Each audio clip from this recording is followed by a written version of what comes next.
Assalamualaikum. Ini Siti Wardah ya? Ya, waalaikumsalam Pak. Ya. Baik, kita mulai saja ya tweet kita yang ke-7 ini dengan sama-sama baca basmalah. Bismillahirrahmanirrahim. Sambil kita nunggu teman ya, ini karena waktunya sudah masuk, kita tetap bertanggung jawab dengan apa yang sudah dijadwalkan oleh UT ya. Jadi kita langsung saja. Pada kesempatan ini kita di tweet yang ke-7 ini modulnya kita sudah modul ke-8 ya. Karena waktu itu kita di pertemuan pertama sempat 2 modul ya. Jadi ada yang ke-7 ini modulnya modul ke-8. Dan di pertemuan ke-8 kita akan modul yang terakhir ya. Modul yang ke-9 di minggu depan. Dan di yang tweet yang ke-7 ini juga seperti biasa ada tugas 3 yang sudah Bapak jadwalkan, Bapak berikan mulai dari kemarin ya. Di sebagian Siti Wardah sudah ya, sudah ngisi sepertinya ya. Siti Wardah sudah. Iya Pak, baru ngirim. Iya ya. Ya, jadi itu juga sudah ya. Sudah Bapak nilai juga sudah Bapak ini apa? Bapak masukkan sepertinya ini di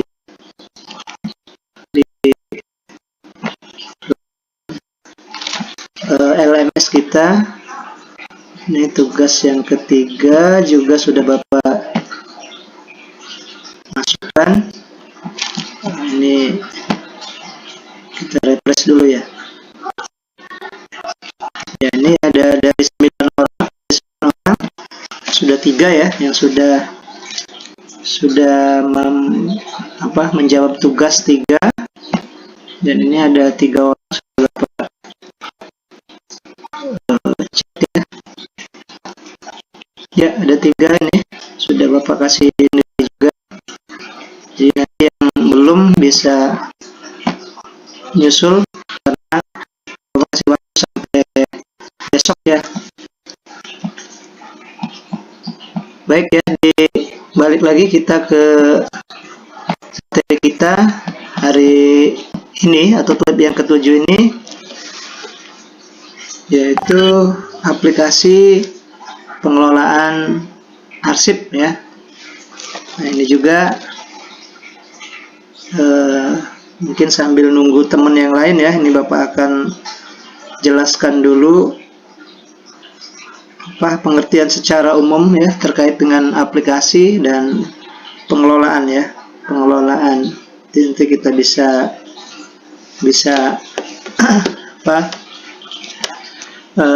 ketika yang lain sudah pada masuk, kita masuk ke materi. Tapi ini di judul awalnya supaya kita juga memahami apa yang dimaksud dengan aplikasi dan pengelolaan, terutama untuk di arsip ini. Baik, yang pertama itu di dalam judul kan aplikasi pengelolaan arsip ya. Aplikasi. Nah, aplikasi ini sering kita dengar di biasanya di bidang-bidang teknologi ya, ada aplikasi. Bahkan di bidang-bidang umum juga ada aplikasi pembangunan, misalnya aplikasi akademik misalnya kalau di pendidikan, kemudian ya aplikasi teknologi informasi malah dibuat seperti itu ya. Nah, aplikasi kalau dalam makna secara umum itu kita maknai penggunaan ya, penggunaan atau penerapan. Nah, itu jadi penggunaan atau penerapan. Kalau aplikasi teknologi berarti penerapan dan penggunaan teknologi. Nah, kemudian aplikasi pembangunan, kemudian juga ya kemungkinan dimaknainya penerapan dan penggunaan, kemudian sarana-sarana tertentu untuk pembangunan.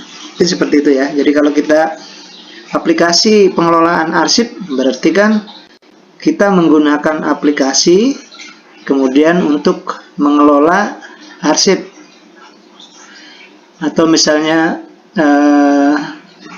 kita maknai aplikasi yang baru sekarang ini biasanya ada tambahannya kalau untuk mengelola arsip, mengelola perpustakaan, mengelola akademik, biasanya dibuat aplikasi otomasi gitu. Aplikasi otomasi arsip, misalnya. Aplikasi otomasi akademik, aplikasi otomasi perpustakaan. Nah, itu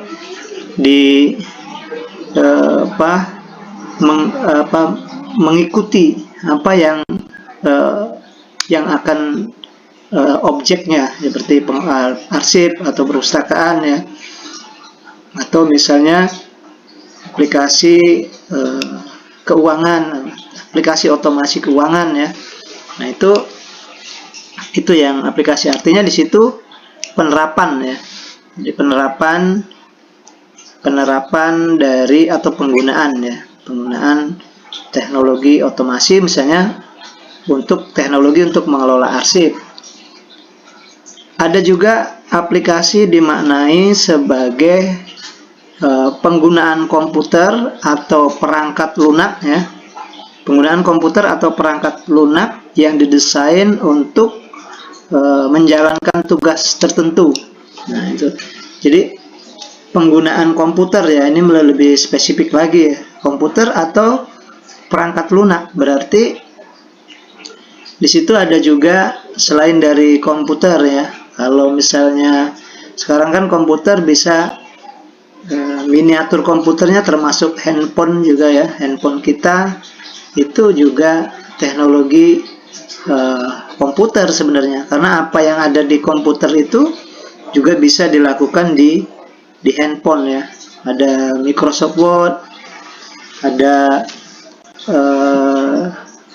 misalnya PowerPoint-nya juga kita bisa kelihatan atau bisa sama dengan apa yang ada di komputer. Jadi penerapan komputer atau aplikasi perangkat lunak yang didesain untuk menjalankan tugas tertentu ya. Ya tadi kalau misalnya kearsipan, arsip berarti program komputer yang didesain untuk mengerjakan tugas kearsipan. Berarti tertentunya itu kita masukkan objek yang kita akan lakukan gitu kan. Nah, itu ya. Jadi ada juga orang memaknai aplikasi ini sama dengan kalau di lain ya. Kalau yang intinya kan kita tadi ada penerapan atau penggunaan. Nah, terus komputer atau perangkat lunak yang didesain untuk mengerjakan tugas-tugas tertentu ya. Nah, ada juga yang ini lebih umum lagi ya, kita artikan bahwa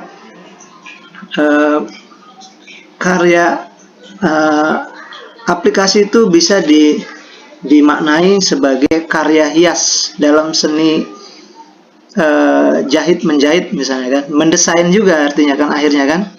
Kalau tadi penggunaan komputer yang didesain untuk mengerjakan tugas tertentu, nah sekarang juga bisa di bidang lainnya. Nah, misalnya ini ada yang dimaknai karya hias dalam seni jahit menjahit dengan memperkenalkan atau menjahit ya guntingan kain dalam bentuk bunga, dalam bentuk misalnya batang pohon dan lain-lainnya. Nah, itu pada kain lain misalnya kan. Sama juga nanti kemungkinan dibuat pola ya, pola ini seperti itu diaplikasikan, diterapkannya di bidang di kain lain. Nah, itu juga bisa dimaknai sebagai karya hias tentang di dunia jahit menjahit. Kalau kita berarti kan mendesain juga ya, desain untuk mengerjakan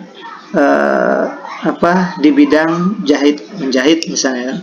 Kalau yang ini kan di bidang komputer atau perangkat lunak untuk yang didesain untuk mengerjakan tugas tertentu. Kalau yang bisa juga dimaknai ya itu tadi kita anggap sebagai karya hias, sama aja akhirnya kan sama juga mendesain ya, tapi bidang konveksi misalnya bidang di bidang jahit menjahit. Nah, ada juga misalnya aplikasi itu bisa dimaknai kalau di ini misalnya tambahan dalam beberapa misalnya lembaga ya atau fakultas ya, membuat aplikasi diadakan misalnya kursus aplikasi bahasa Inggris misalnya. Jadi juga bisa artinya penerapan bahasa Inggris atau penerapan bahasa Arab, kemudian juga penerapan yang lainnya misalnya di bidang teknis lain misalnya itu dibuat oleh satu lembaga, kemudian dibuat aplikasi. Jadi penerapan bahasa Inggris di lingkungan misalnya. Jadi ada yang dimaknai sebagai penerapan, ada juga yang memaknainya sebagai desain ya, desain untuk untuk membuat lebih mudah lagi, lebih bagus lagi, atau juga menyelesaikan satu tugas tertentu ya dalam bidang tertentu. Dalam hal ini adalah kearsipan kan. Nah, jadi itu ya. Ada juga misalnya kita memaknai aplikasi itu ini lebih lebih keluar dari jalur ini. Jadi lamaran pendaftaran dalam mendaftar misalnya kita ingin ada tes satu di perbankan, maka dibuat satu aplikasi. Akhirnya kita bisa melakukan pendaftaran memakai aplikasi lain, berarti penerapan juga artinya ya, aplikasi lain gitu kan. Penerapan di aplikasi misalnya bank yang terdekat misalnya gitu. Jadi penerapan proses misalnya perekrutan ataupun yang lainnya, tapi kita menggunakan penerapan atau aplikasi yang lain. Jadi itu ya, banyak kita maknai terkait dengan aplikasi ini. Ada yang dikatakan sebagai penggunaan atau penerapan, ada dikatakan sebagai desain atau penggunaan komputer atau perangkat lunak ya yang didesain untuk menjalankan tugas-tugas tertentu.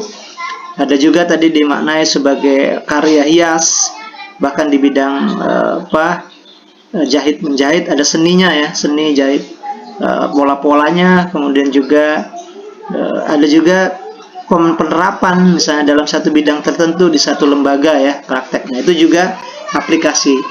Jadi banyak makna aplikasi ya yang kita bisa maknai ya, atau kita bisa logikakan, kemudian ditarik masuk ke dalam kearsipan ya, berarti kan desain ataupun perangkat ya, alat yang digunakan untuk mengerjakan kearsipan gitu kan. Dalam hal ini adalah pengelolaan arsip ya. Nah, itu jadi ini kita bisa maknai itu ya, maknai tentang aplikasi. Nah, kemudian kita ada di situ namanya di judul itu pengelolaan ya. Aplikasi kita sudah maknai tadi, ada penggunaan, penerapan atau desain ya untuk menjalankan tugas tertentu ya, komputer ataupun perangkat lunak lainnya. Nah, lalu kemudian pengelolaan ya. Apa sebenarnya makna dari pengelolaan? Pengelolaan juga kita bisa maknai proses atau cara perbuatan mengelola ya. Kalau kita mau maknai proses adalah cara pengelolaan adalah proses ya, proses atau cara.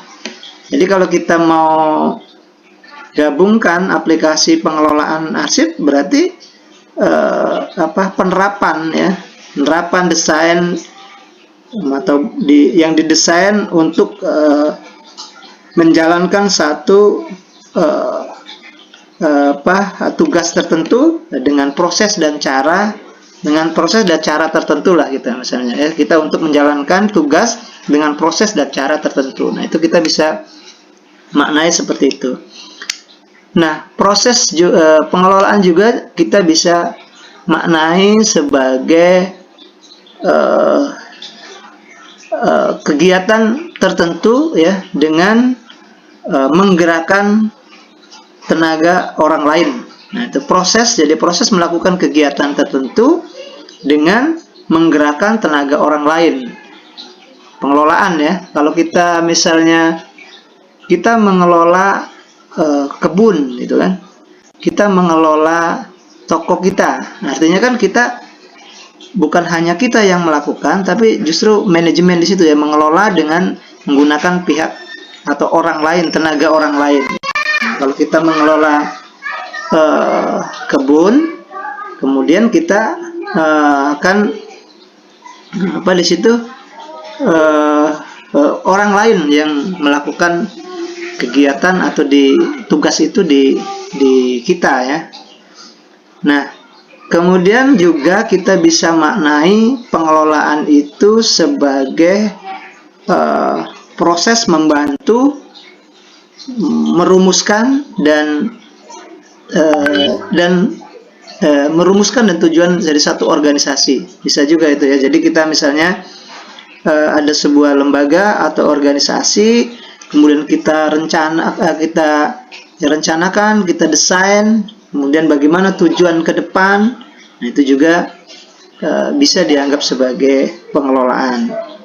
Nah, itu ya, kalau kita mau maknai banyak. Bahkan pengelolaan bisa kita maknai sebagai proses yang memberikan pengawasan pada semua hal yang terlibat dalam pelaksanaan dan pencapaian tujuan. Jadi kalau kita diawasi, kemudian dilaksanakan satu kegiatan, kemudian sampai tujuan tercapai, itu sebenarnya juga pengelolaan kan. Jadi dikelola, jadi di manage ya. Nah, itu juga kita maknai sebagai pengelolaan. Jadi luas ya, aplikasi juga kita maknai sebagai penerapan ataupun penggunaan, kemudian mendesain ya, menjalankan tugas tertentu. Dan pengelolaan itu adalah melibatkan pihak-pihak lain atau proses cara ya untuk mengelola atau memanage satu lembaga, satu organisasi sampai mencapai satu tujuan dengan pengawasan tertentu. Nah, itu kalau makna itu kemudian kita terapkan dalam pengelolaan arsip, dan artinya kan berarti bagaimana kita membuat pengelolaan arsip dengan menggunakan pihak lain, bukan hanya orang, berarti kan artinya kita dengan menggunakan teknik ataupun peralatan lain agar kita bisa mencapai tujuan tertentu dengan mudah ya, atau dalam hal ini menggunakan teknologi. Nah, itu juga kan masuk dalam pengelolaan. Jadi dalam makna yang lengkapnya seperti itu. Itu ya. Jadi secara keseluruhan kalau kita artikan, tadi sudah Bapak pecah-pecah, tadi ada aplikasinya, ada pengelolaannya. Nah, kalau kita orangnya, berarti orang yang mengaplikasi berarti pengaplikasi, kayak gitu aja kan. Kalau misalnya kita mengaplikasikan berarti menggunakan. Kalau kita pengaplikasian berarti cara atau proses. Nah, itu tinggal maknai satu ini ya, di satu dari pengertian aplikasi itu. Oke, itu ya, ini sudah hadir ada 4 orang ya. Ini Bapak absen saja dulu ya, nanti terakhir Bapak absen kembali. Sebelum itu nanti juga Bapak tanyakan ya pengertian aplikasi pengelolaan arsip secara umum ya. Ya baik ya. Jadi itu tadi yang sudah Bapak sampaikan bahwa pengertian aplikasi pengelolaan arsip ya, kalau kita maknai secara umum tadi lebih luas lagi ya. Tapi dalam hal ini kita khusus tentang aplikasi ya, berarti kita lari yang ke desain tadi ya, desain atau misalnya penggunaan komputer atau aplikasi lain yang kita desain untuk mengerjakan tugas tertentu seperti itu ya. Nah, ini ya tadi sudah Bapak sampaikan, nanti Bapak tanyakan juga. Kemudian ini sebelumnya ini Bapak cek dulu ya presentasinya. Mungkin nanti Bapak tanyakan tadi apa yang sudah Bapak sampaikan. Setelah itu terkait masih masalah umum ya, masalah aplikasi pengelolaan arsip judul kita. Baru nanti kita masuk ke materi kita. Tadi sudah Bapak sampaikan di sini ada tiga orang yang sudah kumpul ya. Nah ini Bapak absen dulu saja kehadirannya ya. Ini yang sudah hadir ini.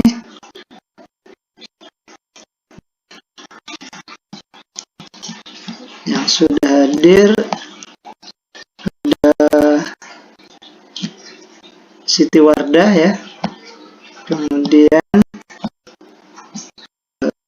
siapa ini yang sudah hadir ini? Siti Wardah, Ardiasa,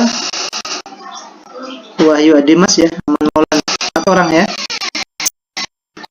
Siti Wardah, Aman Maulana, kemudian Ardiansah, ya, satu lagi Wahyu Adimas. Wahyu Adimas. Oke, ini pertama nih. 4 orang dulu ya. Ini Bapak simpen dulu. Nanti di akhir kita juga akan kembali. Ini yang sudah Bapak absen. Oke. Ya. Baik, kita lanjutkan lagi ya. Mulai dari pengertian secara umum ya, pengertian secara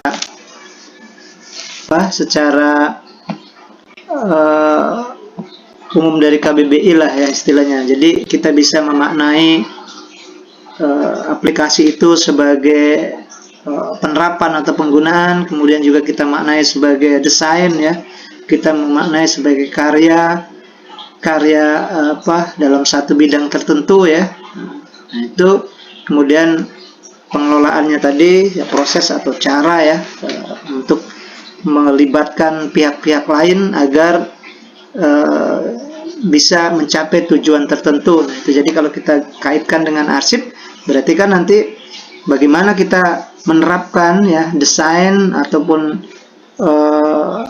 dari perangkat aplikasi, perangkat teknologi ya untuk mencapai tujuan tertentu, dalam hal ini adalah kearsipan. Nah ini Bapak tanyakan ya, apa yang Anda pahami tentang aplikasi pengelolaan arsip secara umum lah gitu ya.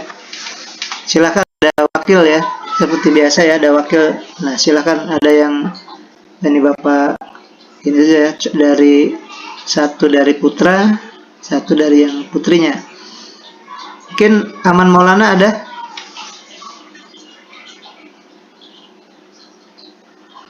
Halo, Aman Maulana ada? Wahyu Adimas? Iya Pak. Ya. Hidupin kameranya ya.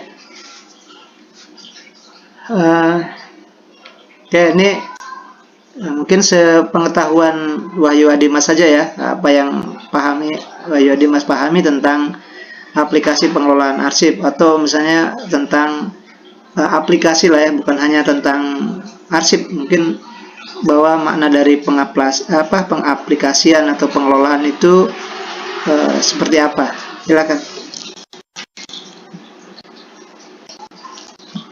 Aplikasi merupakan penerapan, penggunaan atau desain untuk menjalankan tugas tertentu, dan juga pengelolaan itu proses atau cara atau perbuatan, dan juga proses merupakan kegiatan tertentu dengan menggerakkan tenaga orang lain atau proses membantu merumuskan dan tujuan dari suatu organisasi. Ya. Ya baik ya, itu artinya kan kita maknai secara umum gitu ya, ada bahkan tadi dikatakan di dalam satu organisasi untuk capai tujuan tertentu.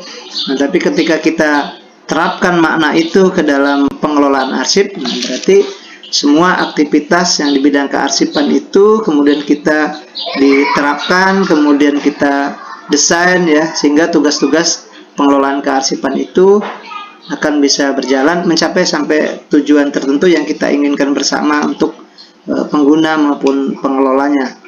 Ya, karena tema besar kita kan otomasi ya. Jadi sebenarnya kalau otomasi itu biasanya memang berdampingan ya, aplikasi otomasi kayak gitu. Jadi penerapan ya secara otomatis tentang pengelolaan kearsipan. Ya, ya baik, terima kasih ya Wahyu Adimas. Kemudian ya satu orang lagi lah ini karena ada yang ceweknya ya. Siti Wardah silakan. Ya, halo Pak. Ya, mungkin bisa memaknai sedikit terkait dengan aplikasi pengelolaan arsip ini sebenarnya kegiatan yang seperti apa? Baiklah Pak. Kalau mau dijabarin, aplikasi itu adalah Kameranya aktif ya? Bentar, Pak.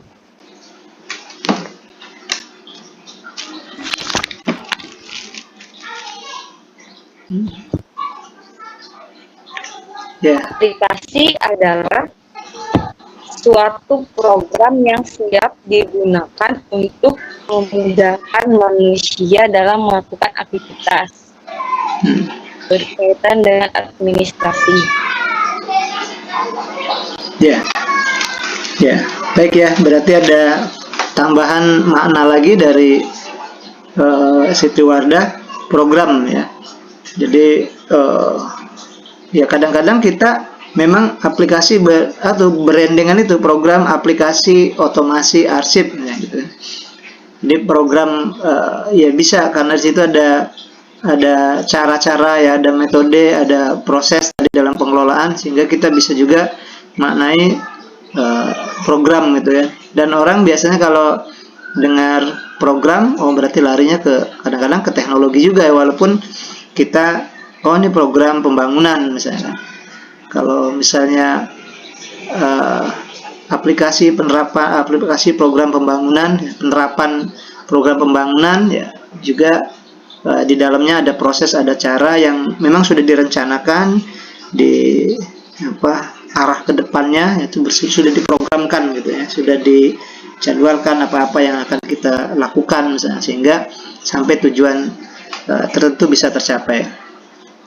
Ya, baik ya, itu secara umum kita sudah maknai aplikasi ya, penerapan lah istilahnya ya. Kalau sebenarnya sederhananya ya penerapan, bahkan itu kalau mau dikasih program, mau dikasih bisa desain, nah itu sudah bisa masuk. Nah sekarang kita akan lihat di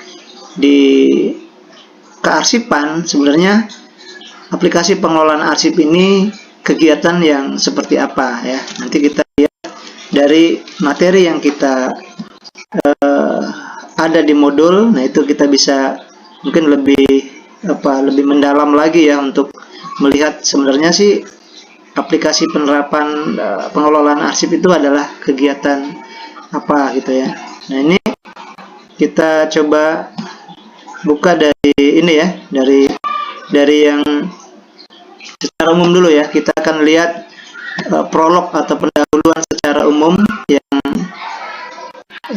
dimaksud aplikasi pengelolaan arsip adalah sebenarnya kegiatan apa, kemudian ada persoalan apa gitu ya. Kita akan lihat di ini ya, di modul kita. Jadi ini sebagai pendahuluan secara umum aplikasi pengelolaan ya. Aplikasi pengelolaan arsip ini ya, merupakan dua kegiatan dua kegiatan berbeda mungkin ya. Ini coba kalau kita lihat di sini apa nih sebenarnya di ya, dua kegiatan berbeda mungkin ini ya. Ini Bapak salah tulis saja ini ya. Pertama adalah pemahaman mengenai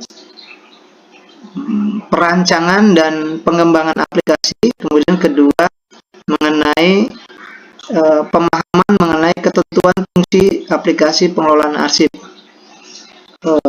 Ya. Jadi ada dua kegiatan ya, ada dua kegiatan dalam pengelolaan arsip ya, aplikasi pengelolaan arsip. Yang pertama adalah kita akan memahamkan mengenai bagaimana merancang dan mengembangkan aplikasi ini ya. Jadi ada dua kegiatan berbeda mungkin ini ya. Satu, bagaimana cara merancang dan membangunnya. Kemudian yang kedua, bagaimana fungsinya ya, fungsi aplikasi pengelolaan arsip itu. Nah, jadi ada dua hal ya. Jadi bagaimana kita merancang dan membangunnya. Nah, ini ya sebagai tema sentralnya ya. Kita akan lihat bagaimana merancang dan membangun ya. Kemudian kedua ya fungsinya ya, fungsi dalam pengelolaannya apa gitu ya. Nah ini dalam aplikasi pengelolaan arsip itu dua hal itu yang ini ya, yang apa, yang akan kita bahas ya. Ya baik, ini berarti ya dua kegiatan ini kadang-kadang kita memang apa ya, dua kegiatan ketika kita membangun aplikasi ya pasti akan kita lihat bagaimana cara merancang atau membuatnya ya. Kemudian membangunnya seperti apa, apakah misalnya membangun aplikasi ini harus kalau sekarang kan ada yang open source misalnya ya, artinya secara gratis, ataukah kita beli program misalnya kan, atau misalnya dengan cara merancang sendiri, mencari yang gratis misalnya kan. Kemudian yang kedua, fungsinya untuk apa dalam pengelolaan itu. Jadi kalau kita misalnya kalau kita mau di satu instansi ingin menggunakan aplikasi pengelolaan arsip, berarti kan satu misalnya kita ya bagaimana cara membangunnya nih, bagaimana cara membuatnya. Oh, kita melalui developer misalnya, melalui programmer. Udah kita undang misalnya kan, kita undang, kemudian dia paparkan aplikasinya apa yang digunakan untuk, dan bagaimana cara membangunnya, bahkan bagaimana biayanya ya, berapa dalam pembuatannya, berapa lama waktunya misalnya kan. Baru kemudian bagaimana fitur-fitur itu diterapkan ya, fungsinya untuk apa misalnya. Oh, ini untuk arsip yang dinamis, arsip yang statis misalnya. Oh, ini untuk misalnya laporannya. Nah, itu jadi dari fungsi-fungsi penerapannya itu dijelaskan kan. Nah, ini juga nanti di minggu depan ya, minggu yang terakhir ini Bapak tampilkan nanti ya salah satu program aplikasi arsip yang sudah dikasih oleh ANRI ya, oleh Arsip Nasional Republik Indonesia. Nah, itu nanti kita akan lihat fungsinya untuk apa ya. Nanti kelihatan di situ. Oh, ini ini untuk input surat masuk, input surat keluar, kemudian disposisi dan lain sampai laporan misalnya kan. Nah itu akan kelihatan ya. Nanti juga akan Bapak kasih ya. Dan satu mungkin hari apa ya sebelumnya, hari Sabtu mungkin ya Bapak sudah kasihkan di grup.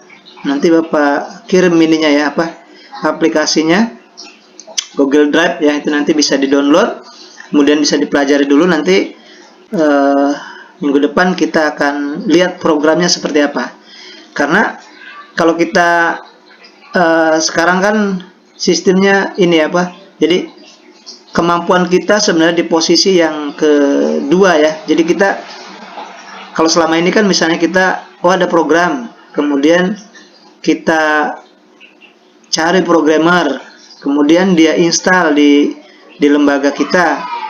Nah, lalu kemudian dikasih tahu cara penggunaan program aplikasi itu. Nah, kalau seperti itu berarti kita sebagai pengguna ya, hanya sebagai pengguna. Hanya sebagai pengguna saja. Nanti kalau misalnya programnya rusak, nah kita masih panggil programmernya lagi ya. Jadi kita masih ketergantungan ya, masih, atau kalau bahasa yang lebih kasarnya ya, kita masih dijajah gitu. Nanti berada di tangan dia semua yang kita lakukan, karena apa masih berurusan dengan programmer itu ya.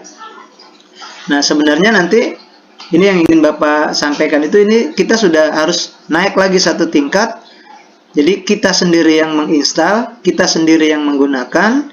Nah, jadi kita kalaupun rusak nanti kita tidak lagi tidak lagi orang lain yang mengerjakan, tapi kita gitu kan. Nah itulah kita naik satu peringkat ya, dari pengguna menjadi administrator, admin gitu ya. Nah kita bisa kelola bentuk-bentuk aplikasinya itu sendiri. Jadi kita tidak lagi tergantung dengan orang lain. Nah ini yang harus kita lakukan, naikkan satu grade kita ya, kemampuan kita menjadi administrator. Nah inilah kita ada dibuat program otomasi arsip ini, salah satunya mata kuliah ini, agar kita naik satu tingkat ya, dari yang tadinya hanya pengguna saja menjadi administrator. Dan satu tingkat lagi kalau bisa kita menjadi programmer. Nah, tapi kalau menjadi programmer kan kita harus ini dulu ya, harus kuliah 1 tahun, kuliah 4 tahun ya, harus jadi sarjana ilmu komputer dulu kan. Nah itu jadi susah kalau yang untuk menjadi programmer. Jadi minimal kita menjadi administrator. Nah ini dalam rangka kita menjadikan kita menjadi administrator itu artinya kita sendiri yang menginstal. Nah, nanti minggu depan kalau ada kesempatan, kalau ada yang punya laptop, nanti bisa dicoba ya, kemudian bisa ditampilkan di sini kita lihat berhasil atau tidak instalasinya. Dan itu sebenarnya ini ya, mata kuliah otomasi dalam kearsipan itu tahap akhirnya kita bisa menginstal program aplikasi otomasi. Nah itu. Jadi kalau tidak bisa, berarti sebenarnya ya masih ini ya, masih kita belum sukses gitu ya mata kuliah ini. Jadi Anda buat, diinstal, diprogram di komputer, kemudian digunakan, dan programnya nanti Bapak kasih ya. Sebenarnya kalau dalam modul ya, kita dibuat dikasihnya masih model yang lama ya, masih pakai mungkin bisa pakai Windows dan lain-lain, tapi sebenarnya Perpustakaan Nasional sudah memberikan program secara gratis ya, secara gratis kepada lembaga-lembaga kearsipan. Kita kalau minta di instansi kearsipan, pikir juga dikasih ya, karena memang program dari pemerintah dalam hal ini adalah ANRI ya, sudah memberikan program yang sudah dibuat kemudian dan digunakan untuk lembaga-lembaga kearsipan. Nah, ini sebenarnya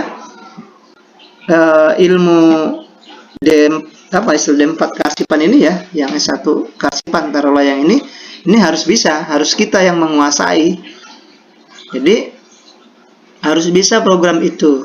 Nanti di tab yang minggu depan Bapak akan tampilkan ya programnya, aplikasinya. Kemudian juga sebelumnya Bapak kirimkan nanti, dan cara installnya itu juga sudah Bapak sudah buat tutorialnya ya. Bapak yakin bisa, karena kita cuman install sang pp, kemudian diekstrak filenya itu sudah jadi ya. Itu jadi kita hanya administrator, itu programnya sudah dibuat oleh orang, kemudian kita hanya mendesain saja nanti. Oh, ini arsipnya arsip mana misalnya, oh arsip dinas arsip dan dinas kearsipan misalnya kabupaten atau kecamatan Gelumbang misalnya gitu ya. Atau misalnya ada yang digabung dinas Perpusdok misalnya, arsip perpustakaan dan dokumentasi, ada yang seperti itu ya. Kalau dulu masih digabung, tapi sekarang kayaknya dua ya, dokumen sudah dari tinggal perpustakaan dan arsip ya, yang masih menggabung tapi di dalamnya memang terpisah, yang berbeda, tapi unitnya atau lembaganya satu. Kalau di Palembang masih dinas perpustakaan dan arsip ya. Kalau kalau di daerah, kalau di masing-masing ini namanya apa? Pernah ngelihat lembaga kearsipan nggak? Ininya apa? Di kecamatan atau di kabupatennya? Siti Wardah atau Ardiansah? Apa nama dinas arsipnya? Halo, Ardiansah? Kalau Ya. belum pernah Pak melihat lembaga kearsipan di sekitaran sini, tapi saya pernah dengar kayaknya di kota Prabu Muli sudah ada Pak lembaga kearsipannya. Iya, biasanya di kabupatennya ya. Prabu Muli kabupaten ya? Kota Pak. Oh ya, kotanya ada. Ya, kecamatan. Iya. Dinas kearsipan, kayak misalnya kalau di sini kan ada di Banyuasin misalnya, atau di Muara Enim ya, termasuklah di Prabu Muli ya. Oh, berarti yang Gelumbang masuk di Prabu Muli ya? Kalau Gelumbang nggak ada Pak. Ya, karena kecamatan ya. Iya. Ya. Kecamatan dia. Ya. Dia nggak masuk Prabu Muli Pak. Ya, masuk di Prabu Iya. Muli. Ya, berarti di Prabu Mulinya yang ada ya. Kalau kita lewat di jalan lewat ke sana, mungkin ada dinas kearsipan, entah digabung dengan perpustakaan atau tidak. Biasanya ada yang digabung dengan perpustakaan. Ya, biasanya memang di kabupaten ya. Kalau di sini kan di Palembang, dinas perpustakaan dan kearsipan gitu. Jadi dua digabung jadi satu. Ya, itu ya. Jadi nanti tinggal begitu, nanti tinggal dibuat tinggal dirubah namanya saja. Jadi programnya sudah diinstal, dirubah namanya. Kemungkinan juga biasanya di awal-awal sebelum mata kuliah Bapak juga sempat biasanya di akhir itu sempat Bapak kasih. Mungkin kelas ini kan sebelumnya di web di Bapak pernah nggak dikasih ya? Belum ya? Belum ya, Siti Wardah ya? Kalau untuk web yang sebelumnya Bapak cuma ngasih referensi di YouTube Pak. Kalau mau install kata Bapak ada di deskripsinya. Oh ya, nanti ini Bapak kasih ya di WA nanti. Itu nanti tinggal Bapak kirim ke WA itu, kemudian bisa di-download ya. Karena biasanya Bapak ngasih seperti itu, Bapak kasih. Karena Bapak juga ada di UIN ya Raden Patah, kan ada juga otomasi kearsipan itu, dan harus bisa itu. Tapi tidak terlalu sulit ya, karena program sudah jadi kan, tinggal diinstal saja. Nanti lihat tutorialnya di mana, di YouTube atau di Google ya, bisa itu. Tapi yang penting punya programnya dulu gitu kan. Nah itu nanti mungkin hari Jumat apa hari Sabtu ya, Bapak kirim di WA, kemudian lihat cara-cara installnya. Bahkan sudah Bapak buat buku itu, buku pengelolaan otomasi arsip itu udah tahun berapa ya, 2017 Bapak buat buku itu, sudah Bapak kasihkan ke kalau mahasiswa yang di UIN ya, Bapak kasih ininya program-programnya sudah Bapak kasih. Jadi karena itu memang gratis dari Andri ya.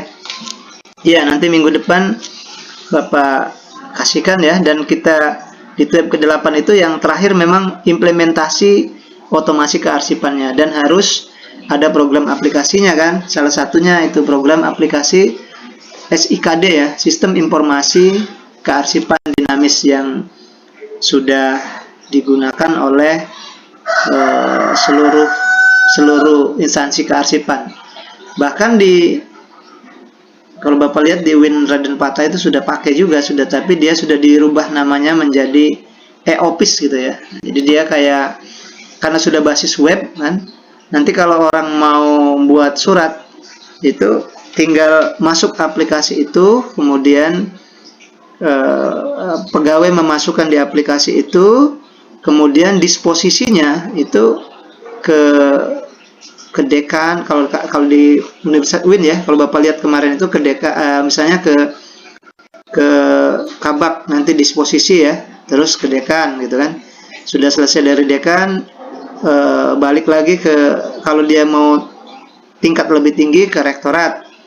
Kemudian dari rektorat, mulai dari kabak kabiro misalnya, kemudian ke rektor atau wakil rektor, kemudian didisposisi, disetujui, kemudian baru balik lagi ke bagian kepegawai, dibuat, baru dicetak yang aslinya. Jadi berjalannya sudah melalui aplikasi ya.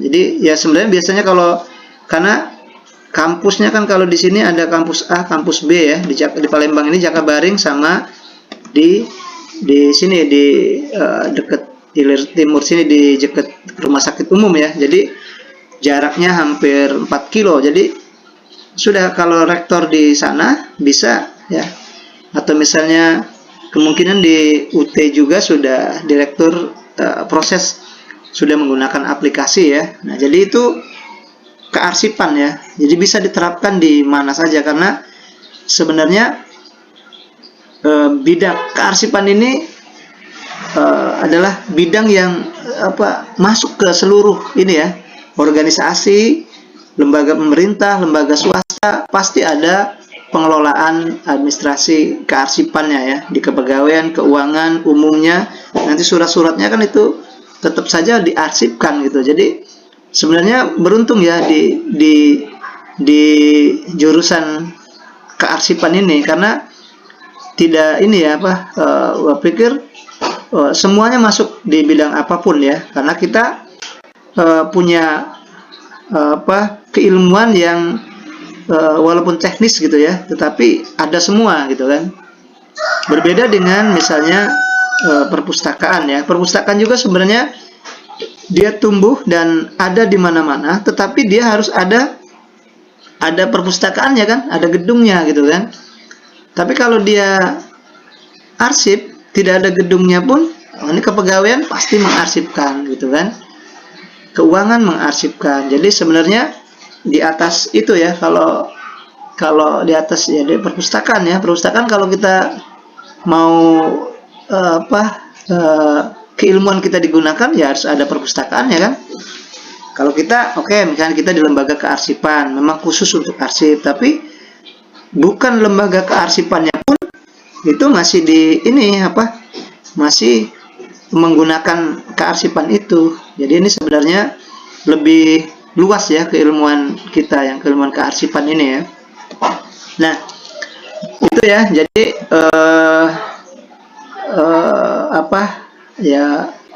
aplikasi otomasi kearsipan, berarti ya apa ya istilahnya, mengelola tentang arsip. Dan tadi Bapak sampaikan arsip bisa tumbuh di mana-mana. Kemudian tadi secara umum kita maknai ada dua, satu bagaimana cara membangunnya, merancangnya, kemudian fungsinya ya. Dua hal itu yang tadi kita melebar sampai ke bagaimana kita di tempat kita ada kearsipan atau tidak, tapi tetap saja kita ada kearsipan itu di sana ada gitu ya, ada di seluruh lembaga.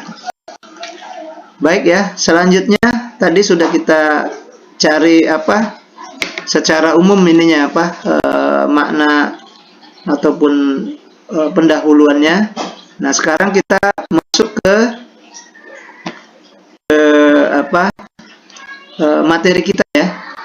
Ini Bapak tampilkan saja. Ini ada yang ini sudah Bapak di LMS, mungkin sudah di download ya. Oke, ini ya, ini materi kita tadi.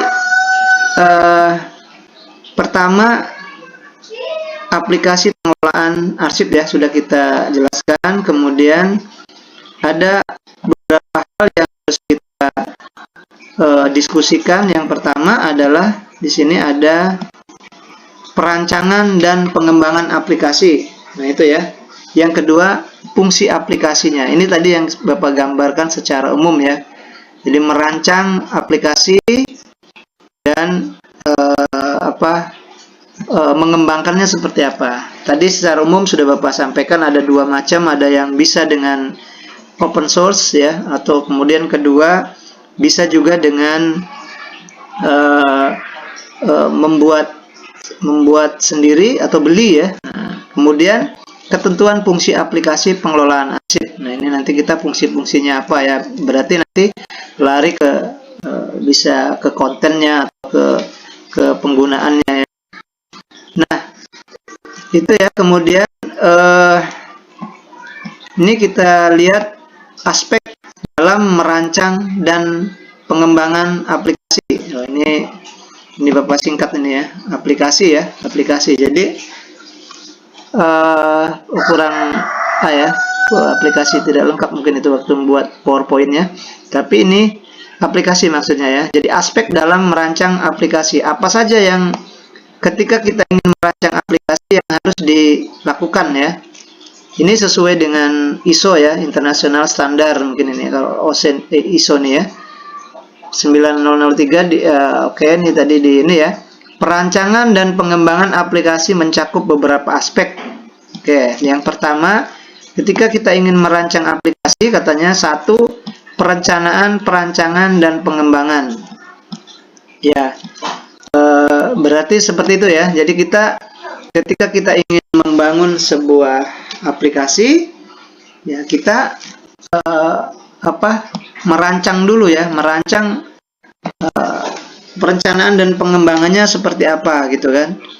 Makanya salah satu caranya kita bisa mengambil atau bisa mencari developer atau programmer ya. Nah, jadi cari programmer, kemudian dia suruh paparan ya. Bagaimana kalau dia punya aplikasi tentang kearsipan, bagaimana cara membangunnya, membuatnya ya. Terus juga peralatan-peralatan apa yang digunakan agar misalnya aplikasi itu bisa berjalan ya. Misalnya oh Pak, kita misalnya karena ini sifatnya masih offline misalnya kan, basis web tapi offline ya, asal ada komputer, ada 2 atau 3, nanti kita bisa bersinergi ya, bisa bergabung tapi tidak menggunakan web misalnya kan, bisa. Oh, atau misalnya Pak, ini harus pakai website, nanti kita bisa penggunaannya sudah meluas gitu ya, sudah dimanapun bisa misalnya kan.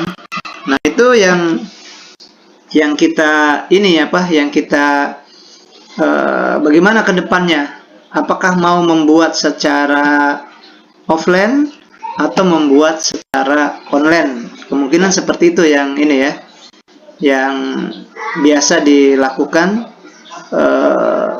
di era sekarang. Nah, yang nanti yang aplikasi yang ingin Bapak kasih juga itu sebenarnya offline ya, bisa offline, bisa online. Kalau kita misalnya belum ada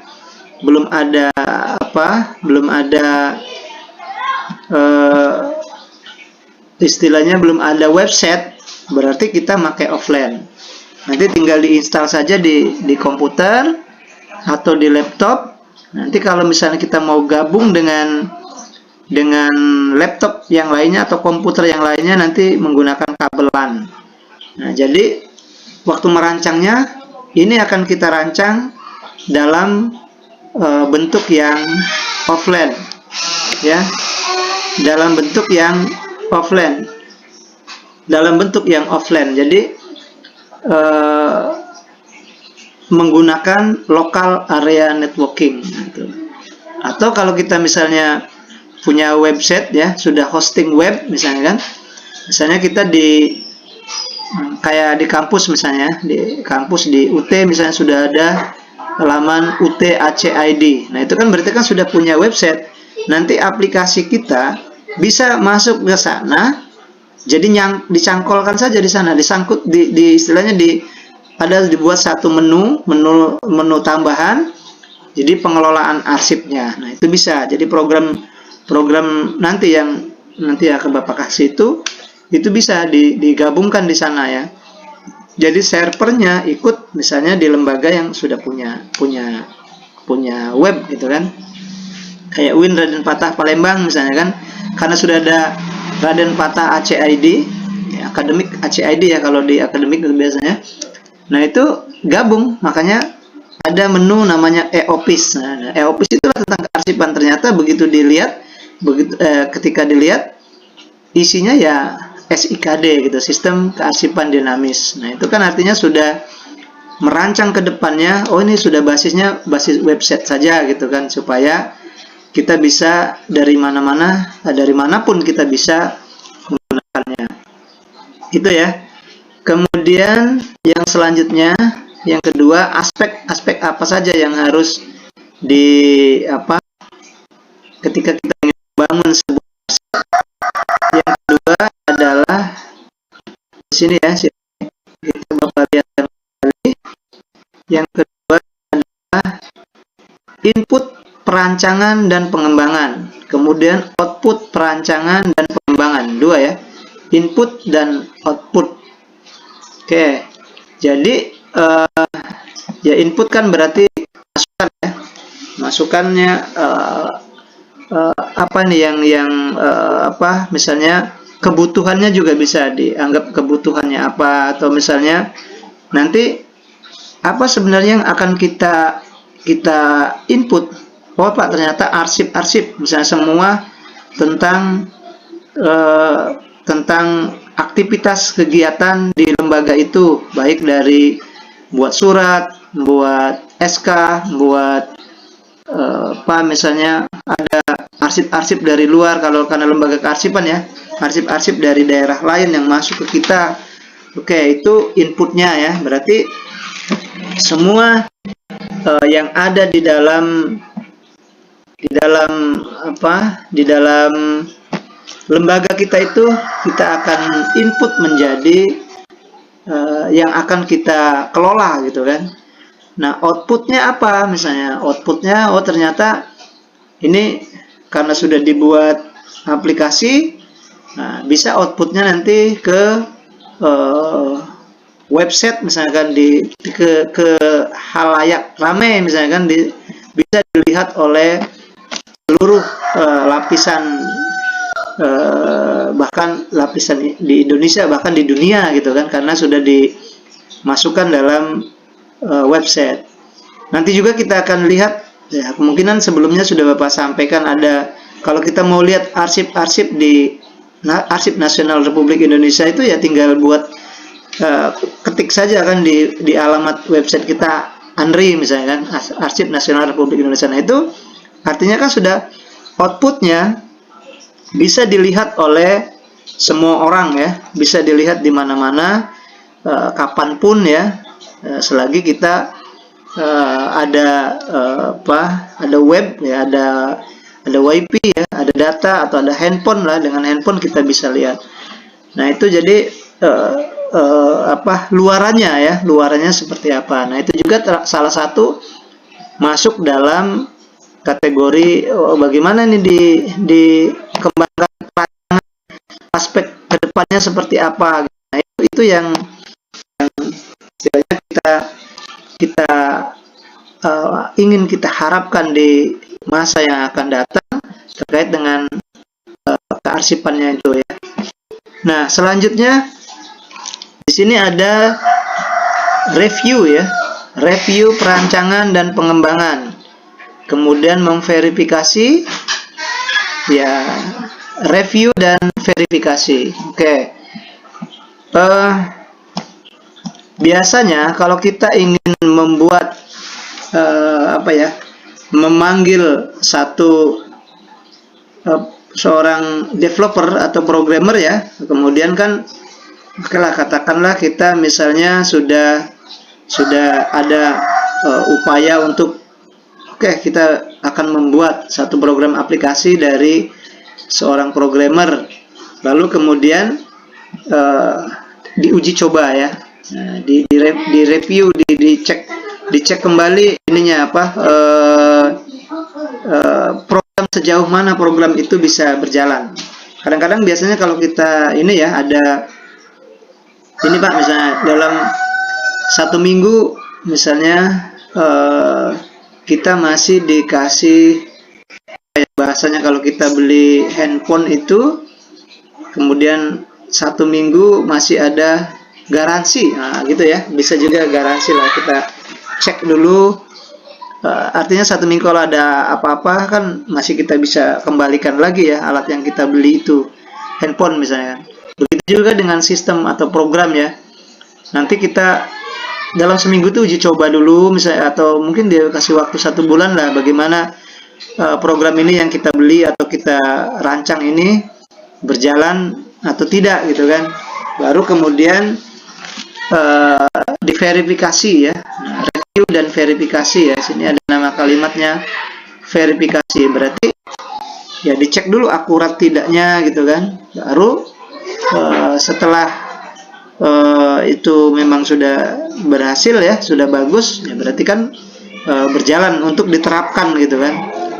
Walaupun nanti Pak ini misalnya kita sudah jadi ya, kemudian sudah ada mungkin mulai dari ya istilahnya dibayar lah ya karena membuat program kita, tapi juga misalnya masih tetap kita pantau, misalnya kita bertanggung jawab atau ada garansi lah ya, garansi 1 bulan lah gitu, 1 bulan kalau ada apa-apa masih bisa itu ya, atau kita memang uji program itu nanti seperti apa berjalannya. Nah itu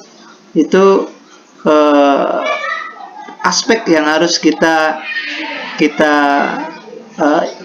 lewati ya ketika kita ingin merancang sebuah aplikasi. Jadi tidak main-main, artinya serius gitu kan. Apalagi misalnya memakan pembiayaan yang besar ya. Ada orang sampai membuat aplikasi sistem aplikasi ya, aplikasi kearsipan perpustakaan sampai misalnya puluhan juta ya, 50 sampai 100 juta kan, artinya kan itu satu hal yang bukan main-main gitu. Artinya kita nanti diverifikasi, direview, gimana sampai sukses sehingga lembaga itu bisa berhasil. Itu kalau kita misalnya merancang tetapi dengan cara pembelian program. Kemudian juga bisa kita merancang dengan cara open source tadi. Pak ini saya ada program misalnya kan, oke lah misalnya kita bisa nanti minggu depan Bapak kasih misalnya, Pak sudah bisa nih Pak program saya, tinggal install. Tapi tetap saja masih misalnya butuh peralatannya Pak, komputernya apa gitu ya, berapa butuhnya. Kemudian kalau kita pakai LAN, kabelnya berapa dibutuhkannya ya. Kemudian alatnya apa saja, kalau dia ada barcode, pakai barcode reader. Nah jadi memang masih perlu direview, di verifikasi ya. Kemudian bagaimana output inputnya di apa ya, di semuanya dianalisa ya. Oke, itu ya. Kemudian yang terakhir yang ada dua lagi ya, perlu ketika kita ingin merancang aplikasi itu ada kemudian ada verifikasi, ada perencanaan ya. Di sini ada validasi. Kemudian juga ada pengawasan atau kontrol ya, perubahan dan perancangan. Ya. Yang berikutnya validasi ya, validasi dan kontrol. Jadi dua hal itu ya. Kalau kita misalnya tadi sudah direview, sudah ada garansi, kemudian diuji dalam berapa bulan, kemudian di valid tidak datanya gitu ya. Kalau kita mau membuat arsip, kemudian dikirim, dicek ini benar tidak gitu, ininya apa yang kita kirim itu melalui program aplikasi itu ya. Atau misalnya kita disposisi pimpinan mendisposisi, begitu sampai ke kita, oh kok disposisinya tidak ada misalnya kan. Nah itu juga kita validasi ya, kemudian kita verifikasi ya, kita validasi, kita verifikasi, kemudian diawasi perubahannya kan. Nah ini sebenarnya yang apa ya, dengan adanya teknologi ya, sebenarnya pengawasan bahkan lebih mudah lagi ya. Sama seperti kita misalnya mengawasi kehadiran pegawai kan. Sekarang kan kita sudah, kalau dulu kan ya kita cek nih siapa yang kerja, terus kemudian absensi seperti apa. Sekarang sudah diawasi misalnya pakai fingerprint ya. Artinya kan kita sudah pakai teknologi. Itu juga sebenarnya pengawasan. Ya arsip juga seperti itu. Nanti rekam jejaknya semua yang dilakukan itu sebenarnya dalam rangka pengawasan ya. Sama seperti kita juga, ini kan UT, kemudian kita mengadakan TWEB ya 1 sampai 8. Ini kan ada rekam jejaknya ya, ada presensi, ada dikasih apa ini Zoom, ini ada Microsoft Teams ini ya. Kemudian Bapak tadi absen, sebenarnya itu sebagai dalam rangka validasi, dalam rangka verifikasi, dalam rangka output inputnya. Kemudian mungkin sudah direncanakan 8 kali ketemu ya. Jadi kita berjalan ikut dengan sistem itu ya.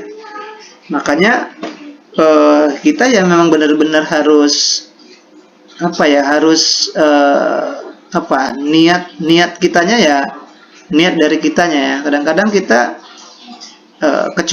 niat dari kita kecuali memang kondisi tidak bisa. Kadang-kadang ini kondisi bisa, kemudian ada alasan tidak masuk karena memang begitu ya. Kita orang yang menuntut ilmu nih seperti sekarang misalnya kan, menuntut ilmu itu ya berat, dan orang lagi enak-enak pada istirahat ya, lagi enak pada nonton bola. Mungkin kalau sekarang kan lagi rame-rame main bola, kita masih belajar gitu kan.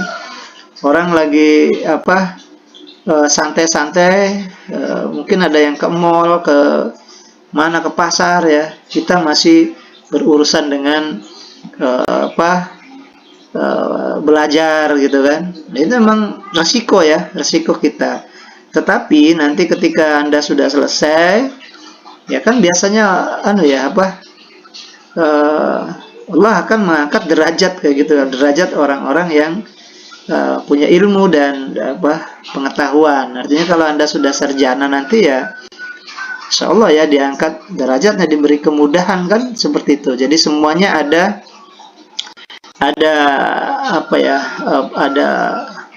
imbal baliknya. Jadi kita mungkin tidak harus kelas sekarang ini kita mungkin lagi susah-susah dulu ya. Nah, kemudian juga ya pasti ada kemudahan di akhirnya. Makanya sebenarnya Anda ya kuliah ini ya harus apa ya, niatkan benar-benar ya. Ini kan sudah pertemuan yang keberapa, ini kan rekam jejaknya juga ini. Kalau kita mau ini dalam rangka ada kontrol, ada evaluasi ya, ada output, input dan yang lain-lainnya itu sudah dilihat dari kita, sebenarnya sudah diawasi oleh teknologi itu ya. Nah, tinggal kita saja yang mau seperti apa dalam menyikapi apa yang ada ini ya. Kalau seperti kuliah dengan online ini, sebenarnya kalau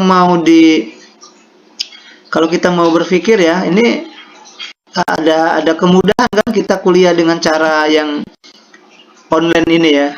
Coba kalau misalnya kita offline ya, kita dulu bisa merasakan ya, membayangkan Bapak dulu ya begitu. Kalau kita ke daerah, berarti kan hari ini Bapak masih di Gelombang gitu ya. Kemudian Anda juga mungkin dari tempat belajarnya di sekolahan atau di mana ya, pokjarnya harus ke sekolahan kan. Nah, lalu kemudian kita sekarang dituwebkan, harusnya beruntung kan. Oh, kita bener-bener deh ini sudah, terima kasih sudah ada fasilitas, jadi kita serius kan. Itu sebenarnya kalau kita mau bersyukur ya. Nah, coba kalau misalnya kita ini kan pasti ada ini ya, ada apa, waktu, tenaga ya, itu kan ini sebenarnya ini ya, itu harus kita pikirkan ya, bahwa ya, kita bersyukur sudah ada seperti ini belajarnya. Nah, ini jangan sampai ada kita diberi kemudahan, nah kita sendiri yang melalaikannya kan. Itu ya, kalau kita mau berpikir, mau introspeksi diri kita, nah itu seharusnya sudah bersyukur ya. Bahkan ya diberi kemudahan semuanya kan. Nah, ini yang tentu kita harus apa ya istilahnya, ya kalau Bapak bahasanya sih berpikir lah ya. Berpikir itu kalau dalam bahasa Al-Quran itu bahasa yang paling baik ya, bahasa yang paling paling sempurna. Maksudnya kan kayak bahasa-bahasa Al-Quran itu afala ya tafakkarun ya, berpikir misalnya, hai orang-orang yang beriman, jangan minum homer misalnya. Homer itu bisa memabukkan. Demikianlah bagi orang-orang yang berpikir. Itu bahasa Quran kan bagus ya. Coba kalau kita yang buat Al-Quran, kayak orang-orang beriman misalkan, Homer itu mabuk ya, kamu masih minum saja misalnya kan. Mau kemana bahkan kalau bahasa kasarnya ya, kemana misalnya, otak kamu misalnya gitu kan, kalau bahasa kita kan. Tapi Al-Quran demikianlah bagi orang-orang yang berpikir. Nah, itu kan bahasanya ini ya bagus ya. Makanya Al-Quran itu tidak bisa dikalahkan ya bahasanya dengan dan tidak bisa diubah ya. Maksudnya orang banyak yang ingin meniru gaya bahasa tapi tidak bisa, karena itu adalah wahyu Tuhan ya. Jadi berpikir, kalimat berpikir juga itu sebenarnya kenapa kita dikasih online, kemudian kalau misalnya tidak online susah. Nah, maka kamu masih tidak berpikir baik misalnya, maksudnya tidak bersyukur lah gitu kan. Itu sebenarnya kita udah lalai kan, sudah tidak mensyukur itu kan. Jadi kalau memang kita tidak ada uzur atau hal yang tidak bisa ditinggalkan, ya harus bertanggung jawab ya, belajar. Justru kita bersyukur gitu kan. Nah, ini resiko kita, orang yang menempuh pendidikan ya harus bertanggung jawab kan. Ya itu ya. Jadi ada beberapa hal, ada 4 ketika kita ingin merancang satu program aplikasi, itu yang kita aspeknya ya. Satu, mulai dari bagaimana kita merencanakan, menginput outputnya seperti apa untuk pengembangannya, reviewnya, verifikasi, validasi dan pengawasannya ya, atau mengontrolnya seperti apa. Baik, selanjutnya ini Bapak lanjutkan lagi. Ini pembelian ya, pembelian lunak. Tadi sudah Bapak sampaikan ya, berkaitan dengan pemberian perangkat aplikasi, maksudnya ya, pemberian perangkat lunak atau aplikasi. Jadi berkaitan dengan perencanaan dan pengembangan, ini sesuai dengan ISO ya, standar menyatakan bahwa organisasi harus menjamin bahwa produk yang dibeli sesuai dengan ketentuan pembelian yang telah ditetapkan. Jenis dan luasnya tingkat pengontrolannya terhadap pemasok produk yang dibeli atau tergantung pada dampak yang dibeli tersebut terhadap realisasi produk selanjut pada produk akhirnya. Ya, karena kita ini ya, tadi ada dua macam ketika kita ingin membangun sebuah aplikasi. Ada boleh kita dengan beli gitu kan, atau dengan kita membangun sendiri atau open source ya. Nah, kita ini sebenarnya dalam rangka kalau mau beli ya, yang penting ada uang kan, kita bisa gitu kan. Oke, itu putusan terakhir. Kalau misalnya kita satu saat di lembaga, sudah Pak beli saja, misalnya kita tidak susah. Oke, itu selesai berarti urusannya. Tapi yang kedua, ini kita menggunakan yang open source ya, kita membangun atau merancang sendiri. Artinya kita cari program yang tidak berbayar gitu kan, kemudian yang free ya, yang gratis, kemudian kita rancang sendiri, kita bangun, didesain sendiri ya. Nah itu ya bisa tadi seperti Bapak sampaikan, kita menaikkan satu tingkat lagi kemampuan kita sampai ke administrator saja. Jadi cari program yang sudah jadi, yang kemudian ya salah satunya nanti SIKD itu, kemudian kita tinggal rancang saja, ditaruh di mana program ini, aplikasi ini. Oh, di kearsipan sekolah dasar, di kearsipan kantor misalnya, atau misalnya di lembaga organisasi lainnya. Nah, itu yang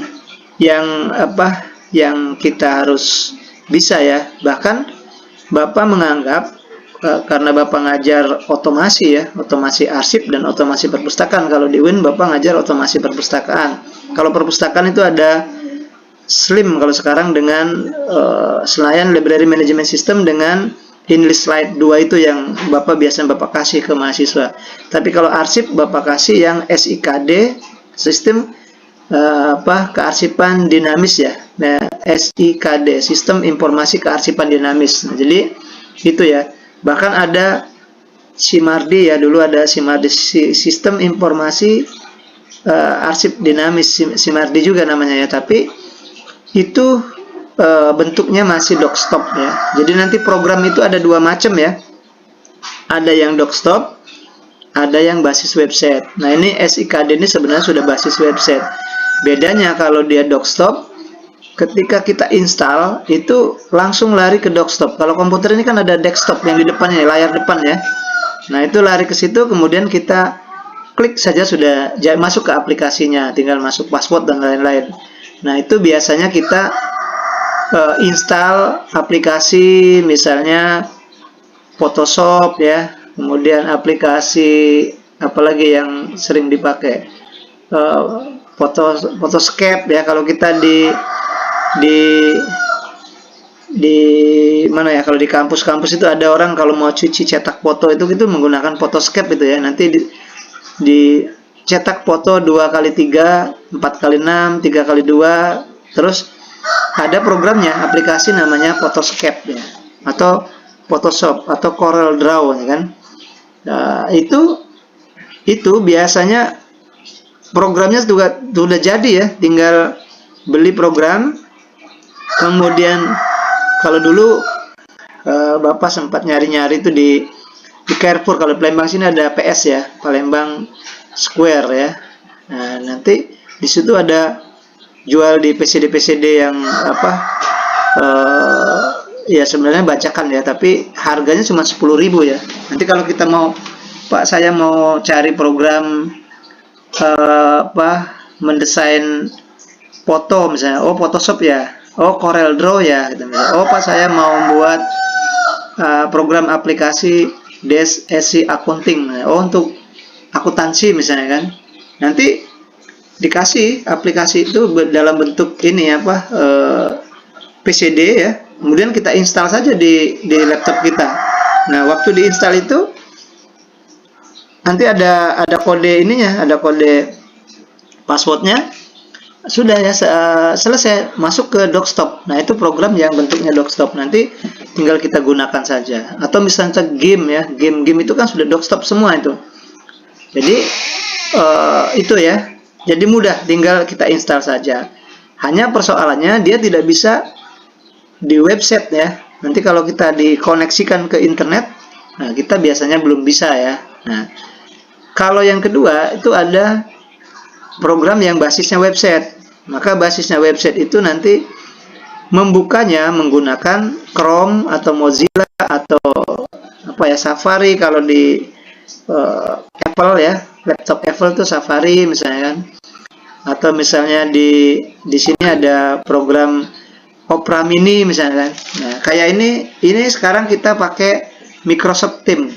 Itu program aplikasinya itu sudah bentuk basis website ya, karena kita membukanya menggunakan Chrome ya, Google Chrome. Atau misalnya kita menggunakan di handphonenya pun menggunakan penelusur ya, atau internet penelusur itu, atau Chrome ya. Nah itu sudah ini apa, artinya sudah basisnya basis website ya. Nah kalau kita misalnya tidak basis website, itu Dockstop.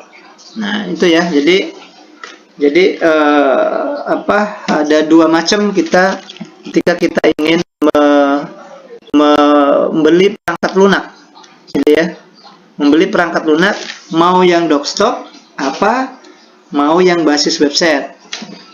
Nah bedanya kalau yang Dockstop ya tinggal ini saja kan, tinggal install saja ya. Nanti kalau misalnya cari yang ori ya, original, yang ori biasanya mahal ya, 700-an berapa, tapi yang bajakan kemungkinan 50, kalau sekarang paling banter 50.000 mungkin kan. Nah itu ya. Kemudian selanjutnya ini Bapak kita lihat lagi di materi kita, bagaimana kita hal apa saja kita membeli atau aplikasi kita ya, itu dengan cara pembelian gitu ya. Nah ini tadi kita sudah dibolehkan kita menggunakan nanti paling ya lisensinya ya. Kadang-kadang kita ada yang bajakan, yang itu apakah misalnya melanggar hak cipta atau tidak. Nah itu tinggal kita cek, tetapi di standar itu boleh kita melakukan pembelian. Nah di sini ada kalimat lagi, organisasi harus mengevaluasi dan memilih pemasok didasarkan pada kemampuannya. Ya kalau kita mau beli kan tadi sudah Bapak sampaikan, kalau kita mau beli bahkan harus melalui tahapan ya, tahapan yang misalnya ini kalau kita mau beli salah satu aplikasi, bahkan kalau harganya sampai mahal kan, ya kita harus berhati-hati gitu kan. Ini sudah melalui proses dicek dulu, kita kumpulkan dulu, adakan sosialisasi dulu, kemudian dievaluasi, kemudian dikasih juga tadi ada sampai misalnya dikasih bahasanya kalau ada rusak itu bisa nanti dibenerin, garansi ya, garansi gitu kan. Nah itu jadi sejauh itu ya, artinya kita tidak asal kalau mau beli, harus melalui proses. Nah itu ya, jadi kriteria evaluasi dan harus dilakukan ya ketika kita ingin membangun atau membeli satu program aplikasi. Nah selanjutnya ini kita cek lagi ya di kita. Nih perangkat lunak yang bebas ya, seperti tool membangun open source ya. Nah ini jadi kadang ada orang yang ini ya membuat ini Pak, misalnya kita ini sebenarnya open source, tapi dianggap beli gitu. Dalam pengembangan, pemasokan, evaluasi instalasi produk perangkat lunak jenis produk yang dibeli dapat meliputi. Oke. Ya, kadang-kadang misalnya kita juga ini ya tinggal dari niat dari kita ya. Kadang-kadang kalau di proyek, di kantor misalnya di proyek itu ini dianggap beli nih, padahal kita ini open source ini kan. Nah, itu tinggal dari kita ya, niat kitanya. Makanya kita di situ memang benar-benar harus apa ya? Pengabdian itu benar-benar ini kalau kita di lembaga ya. Karena ada orang-orang yang tidak mungkin nilai pengabdiannya kurang ya dijadikan uang ya. Makanya Bapak juga ini ada program aplikasi otomasi ya, perpustakaan, otomasi arsip.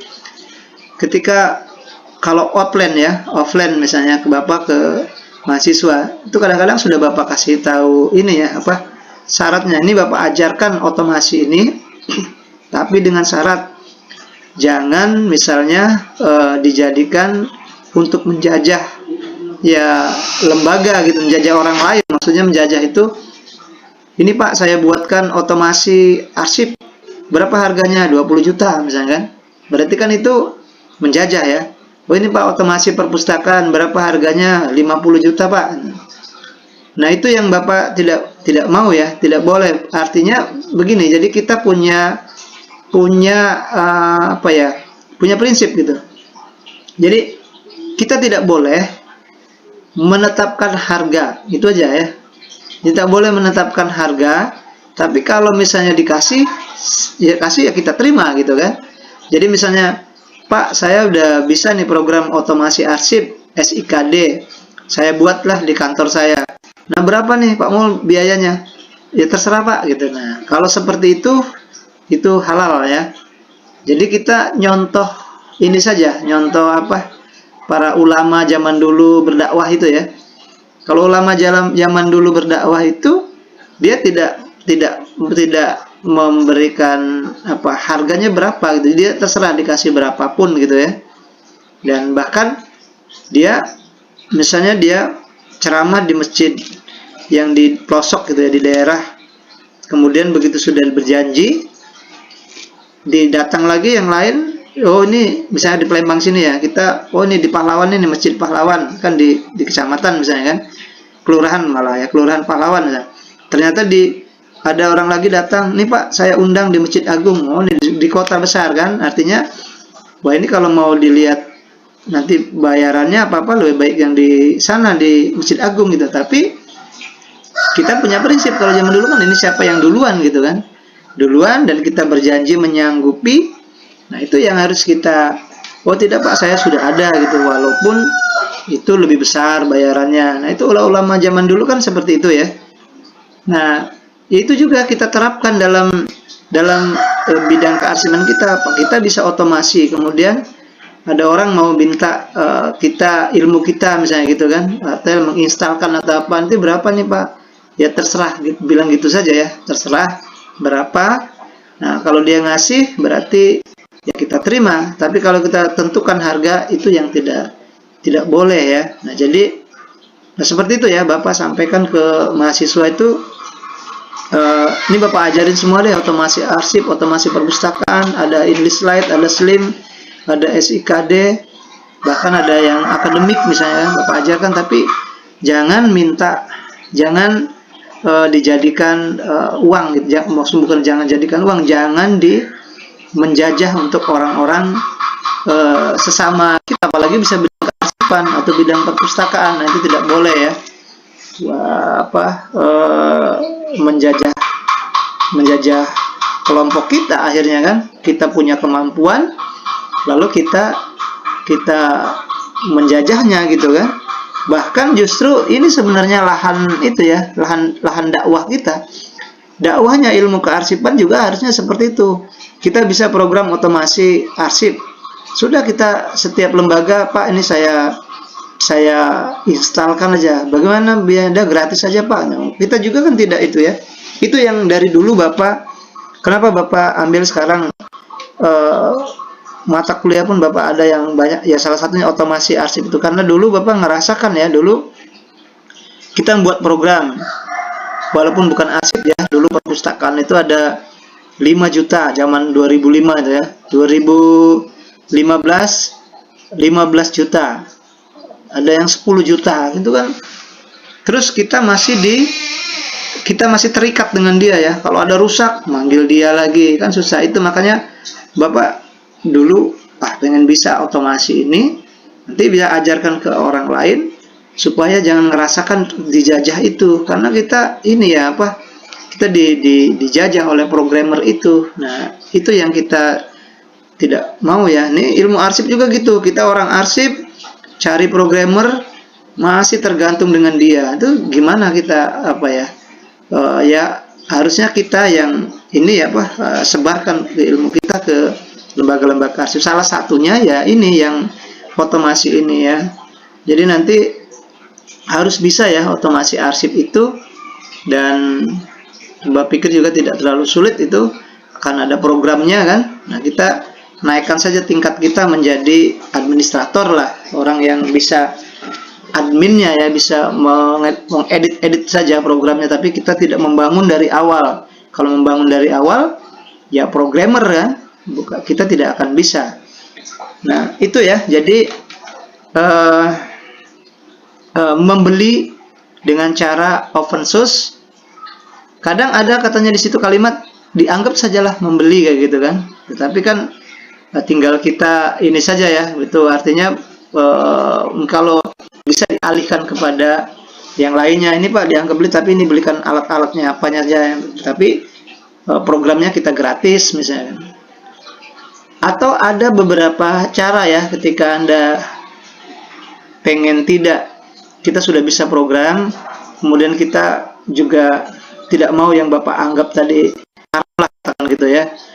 Oke, gini aja misalnya, kita akan ini Pak, saya tawarkan ada program saya buat gratis, tapi nanti saya buat pelatihan gitu kan. Nah, yang pelatihannya saja misalnya yang silakan, kalau Bapak mau kasih saya berapapun, nanti saya ajarkan ke seluruh pegawai itu bagaimana cara penggunaan, bagaimana cara itunya, tapi programnya gratis. Nah, boleh juga seperti itu ya.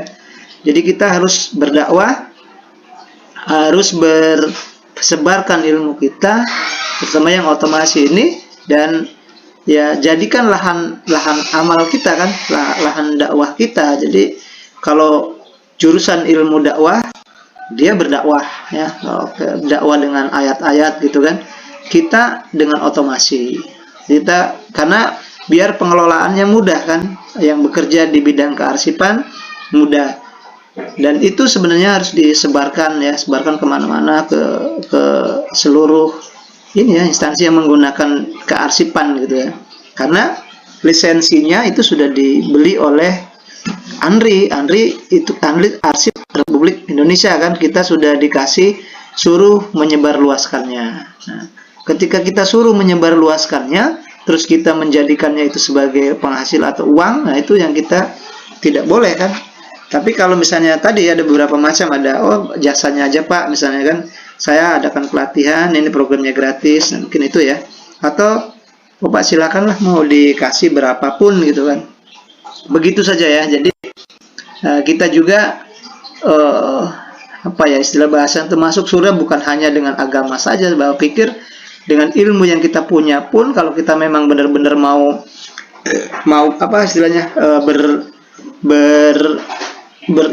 mencari amal kan gitu kan, kita punya kemampuan, kita juga berdakwah ya, bisa kan, bisa seperti itu ya.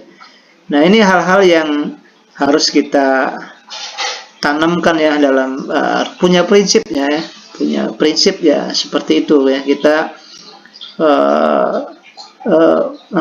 menjalani kehidupan itu. Ada dulu yang programmer ya, Bapak sempat ini bertanya kan lah, Pak, kenapa programnya kok dikasihkan di internet secara gratis gitu kan, secara gratis, kemudian harusnya kalau beli kan mahal Pak, dapat uang, ini kenapa Bapak kasih gratis katanya.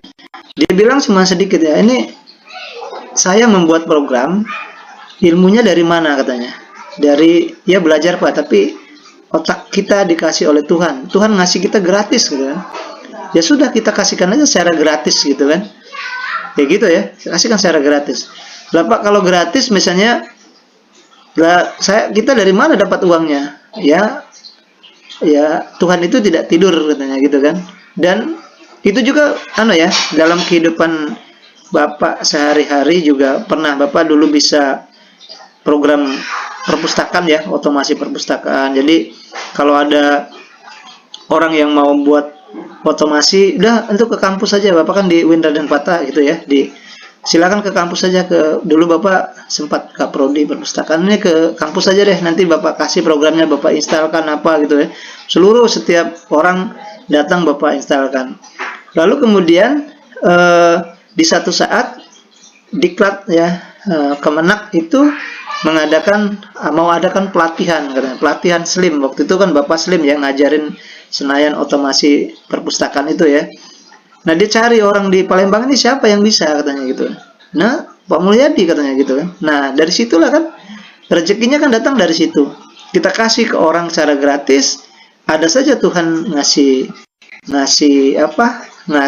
rezeki kan dari jalan yang berbeda-beda. Jadi kemungkinan juga nanti Anda bisa otomasi cari, sudah selesai nanti ya, bisa otomasi arsip, kemudian lembaga mana, udah kasihkan aja gitu gratis. Pada satu saat ada penerimaan pegawai yang bisa otomasi, siapa yang misalnya misalnya si Ardiansah misalnya yang bisa, karena dia sudah tahu. Jadi kadang-kadang kita begitu ya, di balik rahasia Tuhan itu kita tidak tahu. Jadi sebenarnya begitu saja menjalani kehidupan itu ya. Kita kadang-kadang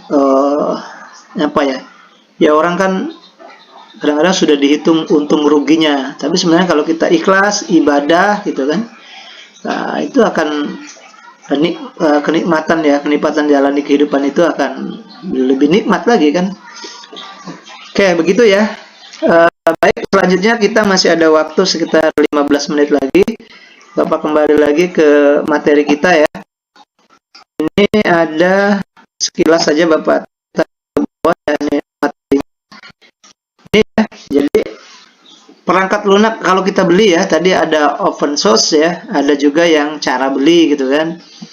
Nah, jenis dari yang dibeli dapat meliputi software ya. Nah, kalau di sini kan ada software, kemudian perangkat lunaknya, kemudian pengembangan subkontrak, misalnya pengembangan produk staf kontrak seluruh kerjakan oleh pihak luar, outsourcing ya. Outsourcing kalau kita mau ada di kantor ada satu kegiatan, kita ambil tenaga kontrak misalnya kan. Aktivitas dilakukan dengan pihak luar ini ya, outsourcing ya. Kemudian tool ya, tool ini peralatan ya, alat-alat yang dimasukkan untuk membantu dalam pengembangannya. Kemudian perangkat kerasnya, komponen-komponen kunci, misalnya integrated circuit ya, ini LAN-nya mungkin gabung-gabungannya, dokumentasi pengguna dan produk, kursus-kursus. Nah, jadi itu ketika kita ingin membangun sebuah otomasi perpustakaan alat ya, kita di lembaga kita mau beli gitu kan. Ya bukan hanya aplikasinya saja kan. Itu jadi tadi yang dianggap bahwa ketika kita mau beli pun, kita buat sendiri pun, kita anggap sebagai beli itu sebenarnya bukan kita beli programnya, artinya kan peralatan-peralatan lainnya pendukungnya. Oh, ternyata kita mau membuat otomasi, ini harus ada komputernya, aplikasinya. Oh, berarti dana aplikasi sudah tidak ada lagi kan. Oh, ternyata ini pelatihannya, kursus-kursusnya ada kan, itu ya. Oh, ternyata misalnya ini untuk integrasinya ya, integratednya, jadi jaringannya dari A ke komputer satu ke komputer lain, berarti itu juga masuk di peralatan kita untuk belinya kan, untuk memaksimalkannya kan. Kalau kita tidak pakai jaringan, tidak bisa Pak misalnya. Oh, ternyata harus pakai WiFi misalnya, pakai web ya, kita beli, berarti kan harus melanggan WiFi-nya ya, melanggan apa istilahnya, kalau di ini server untuk internetnya misalnya kan. Jadi itu juga masuk dalam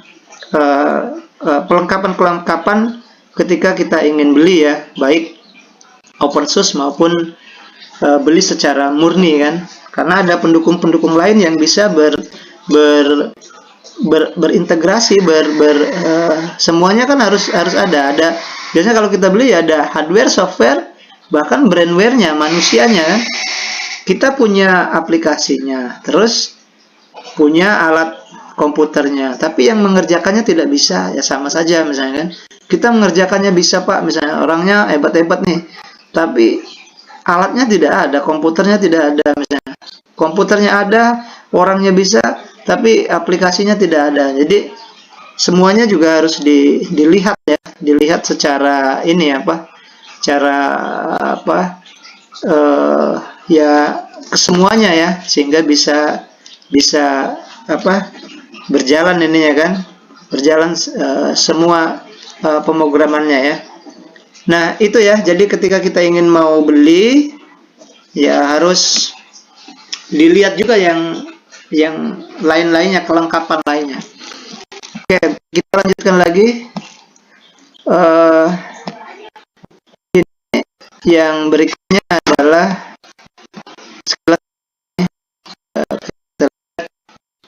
selanjutnya daur hidup perangkat lunak. Oke, ini ya, ini sama dengan arsip ya, life cycle. Jadi daur hidup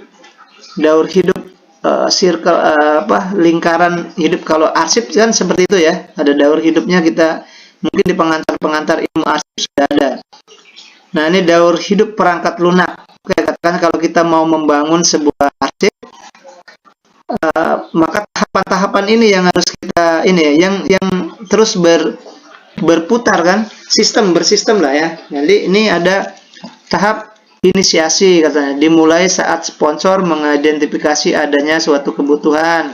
Oke, tahap pengembangan konsep ya, kemudian tahap perencanaan, tahap analisa, kemudian ada lagi tahap perancangan, tahap pengembangan.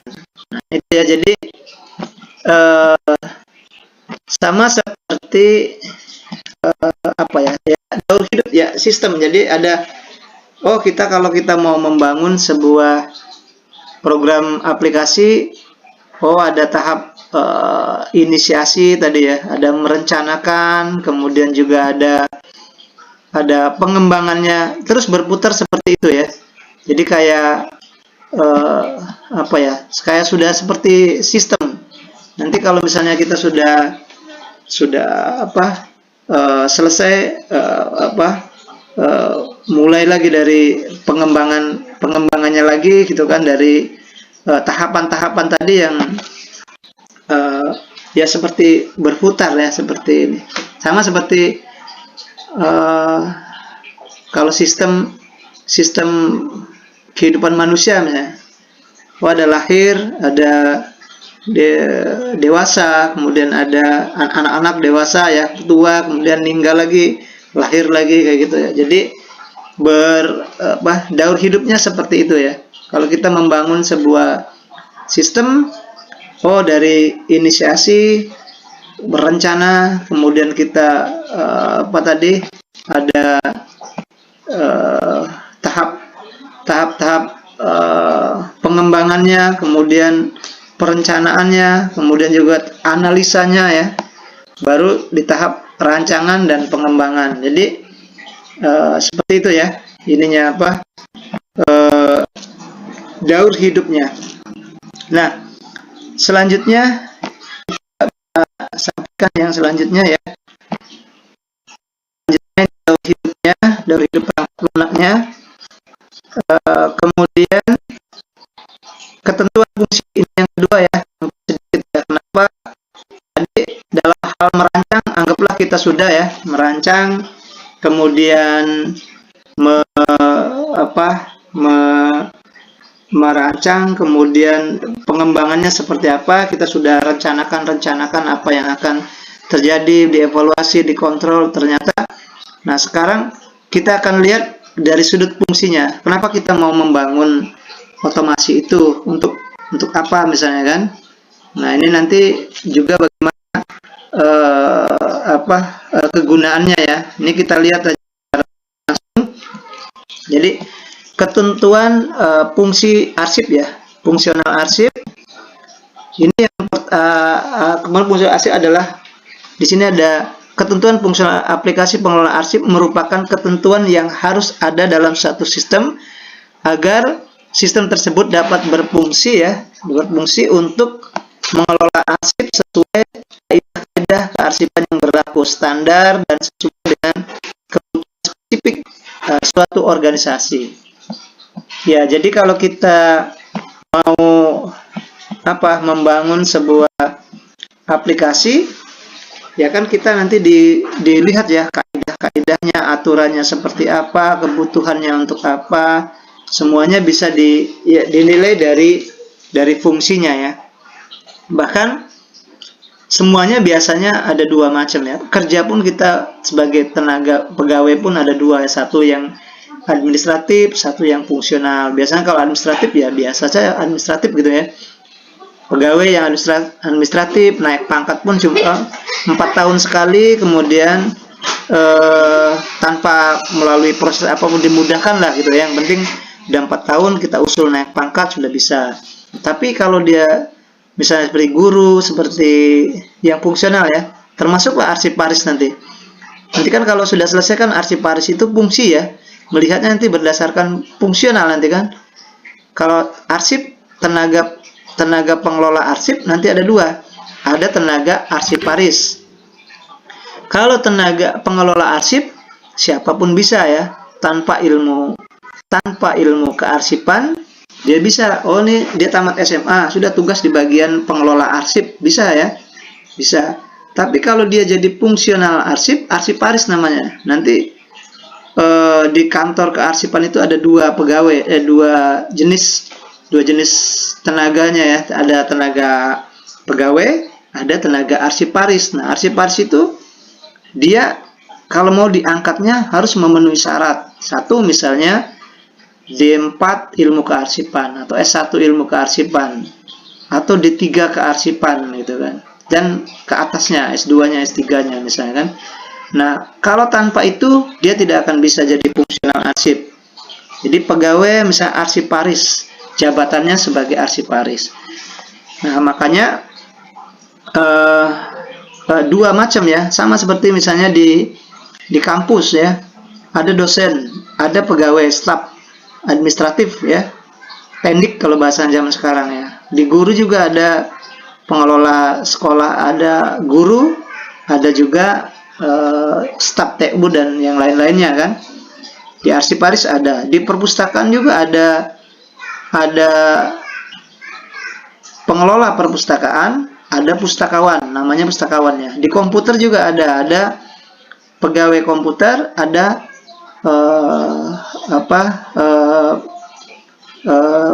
peranata humas ya, atau peranata komputer. Nah, jadi fungsionalnya seperti itu namanya ya. Jadi nanti dia tugasnya, kerjanya berdasarkan fungsinya.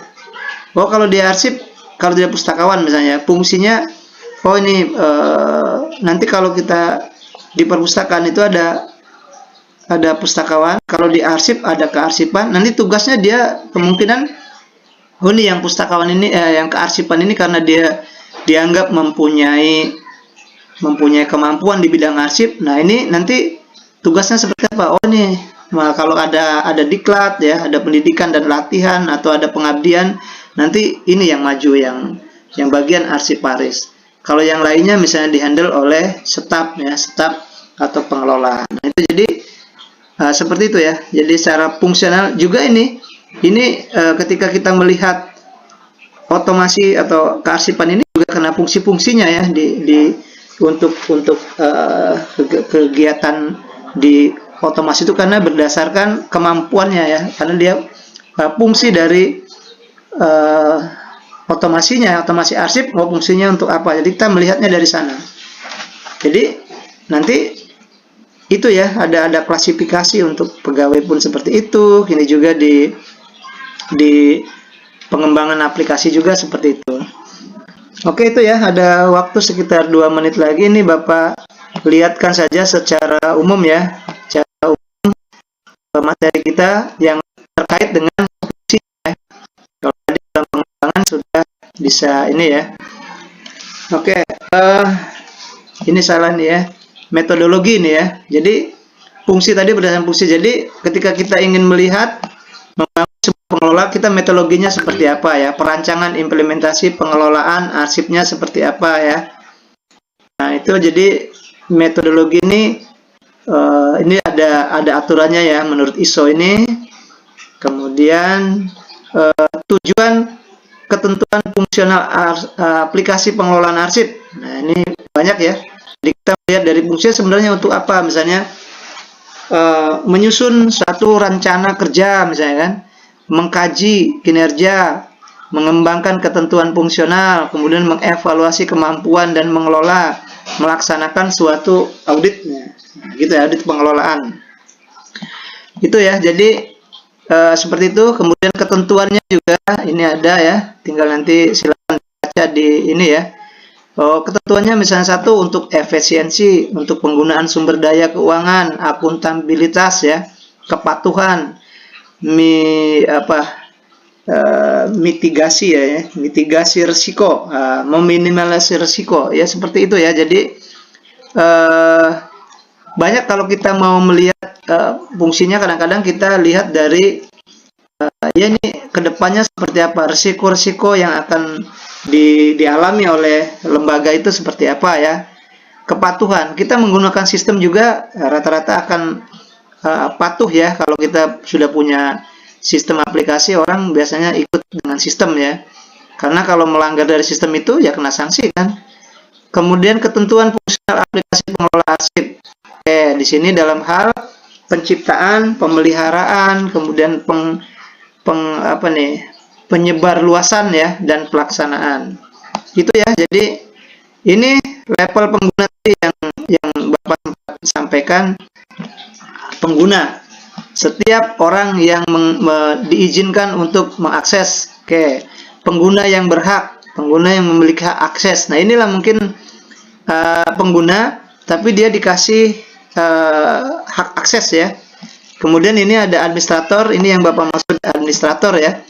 Administrator arsip, atau dia bisa mengedit-edit ya. Kemudian ini administrator sistem, ini orang yang bertanggung jawab. Ini bisa juga programmer di sini. Nah, jadi ini malah diperjelas lagi ya level-levelnya ketika kita di dalam aplikasi. Satu, ada pengguna. Pegawai pun kalau kita kerja di sana tak dikasih program, hanya kita menggunakan saja, namanya pengguna. Kemudian ada pengguna yang dikasih akses. Masyarakat pengguna ya. Kemudian kita juga pengguna, tapi kita dikasih akses untuk mengelola, untuk masuk ke dalam program itu. Berarti kita juga pengguna sebenarnya. Tapi pengguna yang dikasih akses ya. Baru kemudian ada administrator, dan ada misalnya yang bertanggung jawab, programmernya tadi ya. Dalam bahasa ininya tadi dikatakan administrator sistem ya. Kita administrator sistem atau programmer ya. Administrator arsip. Nah, itu yang kita pengguna. Nah, sebenarnya level kita naikkan sampai ke administrator arsip saja ya. Administrator sistem, mungkin nanti programmer lah yang itu ya. Nah, baik ya, ini karena sudah jam 3, Mbak pikir sudah cukup ya untuk web yang kita yang kali ini. Jadi ini pengenalan aplikasi atau aplikasi pengelolaan arsip. Ini mulai dari beli, kemudian ada juga yang open source, kemudian aplikasi itu gunanya untuk apa, bahkan sampai ada fungsinya. Nah, di minggu depan di web yang ke-8 nanti kita implementasinya ya. Nanti Bapak langsung ke program aplikasinya, aplikasi yang SIKD itu, dan mudah-mudahan nanti bisa bahkan bisa untuk menginstalnya ya. Kita akan coba minimal, kalaupun tidak nanti Bapak kasih program aplikasinya, kemudian cara-caranya, tahapannya. Karena kalau kita mau menginstal program itu ikut tahapan saja. Misalnya 1 download, oh berarti download, sudah download selesai. Sudah terdownload, Oh, ini install kan? Oh, di ekstrak, oh di setting. Nah, sudah sampai terakhir digunakan. Mungkin begitu ya, karena tadi pertanyaan juga sudah Bapak nanya, kemudian juga tadi di kolom diskusi kita juga sudah lakukan ya, dan kemudian materi-materi sudah Bapak singgung ya, walaupun mungkin tidak secara mendetail ya. Mungkin itu saja ya. Ini apa, Siti Wardah, Ardiansa? Ya Pak. Ya, itu saja ya untuk yang web yang kali ini. Kita sama-sama baca hamdalah. Alhamdulillahirabbil alamin. Bapak akhiri, billahi taufiq wal hidayah. Assalamualaikum warahmatullahi wabarakatuh. Waalaikumsalam. Ya, terima kasih ya.